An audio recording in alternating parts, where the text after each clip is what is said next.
In the quaint town of Millington, nestled between the misty mountains, the locals eagerly awaited the arrival of the annual Harvest Festival.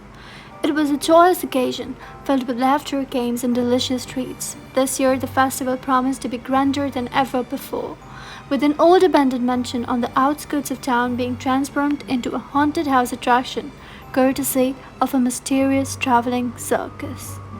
As the sun dipped below the horizon, casting long shadows over the festivities, the haunted house opened its door to thrill seekers. Crowds gathered, eager to experience the spine-chilling scares promised by the circus performers. The atmosphere was electrifying, and the air brimmed with anticipation. Among the crowd was a group of adventurous teenagers, Alex, Claire, Mark, and Sarah. Their laughter filled the air as they exchanged stories of the haunted house and dared each other to be the bravest.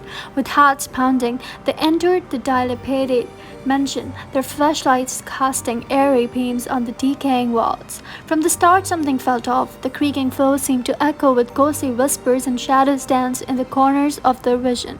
Nevertheless, they pressed on, determined to conquer their fears and create memories to last a lifetime.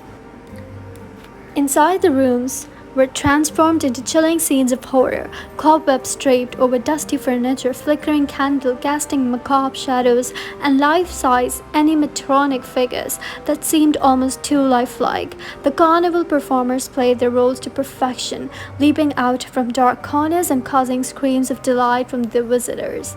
As the teenagers explored deeper into the mansion, the atmosphere grew heavier. An unsettling stillness enveloped them, and the air became colder with each step they took. They felt as though they were no longer alone, as if unseen eyes watched their every move. "Guys, this place is really creepy," Sarah whispered, her voice quivering.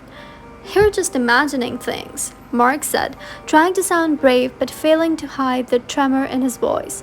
Just then they came across a room filled with peculiar artifacts, dusty books, mysterious trinkets, and an old Ouija board placed in the center. Curiosity got the better of them, and against their better judgment, they decided to try it out. "Is there anyone here with us?" Alec asked hesitantly. The planchette moved, seeming on its own to the word yes. The teens exchanged nervous glances, unsure if one of them was pushing it. They asked more questions, and the responses grew more sinister. The board spelled out cryptic messages about death, spirits, and unfinished business. As the seance continued, the atmosphere in the room shifted dramatically.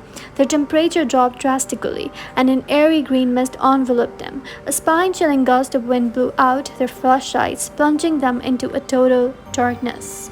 In the blackness, they could hear whispers all around them, voices from beyond the grave, and malevolent laughter that sent shivers down their spines. Panicking, they fumbled in the darkness, trying to find a way out, but the room seemed to twist and turn, leading them in circles each time they thought they were making progress. They found themselves back in the haunted chamber, trapped in a nightmarish loop. Their screams echoed through the mansion, but no one outside seemed to hear them. The carnival performers continued their acts, oblivious to the unfolding horror within. As the night wore on, the teens felt an overwhelming sense of dread. They realized they were trapped in a malevolent force that fed on their fear, perpetuating the cycle of terror. The Ouija board had awakened something sinister in the mansion, and now it hungered for their souls. In a desperate last attempt, they mustered all their courage and destroyed the Ouija board. As it shattered, the green mist dissipated, and the room returned to normal. The haunted house lost its airy charm, and the carnival performers resumed their acts as if nothing had happened. Outside, the Harvest Festival continued with gaiety and joy, unaware of the horrifying events that unfolded in the mansion. But the four friends knew that they had experienced something far beyond their understanding, and it would haunt their nightmares for years to come.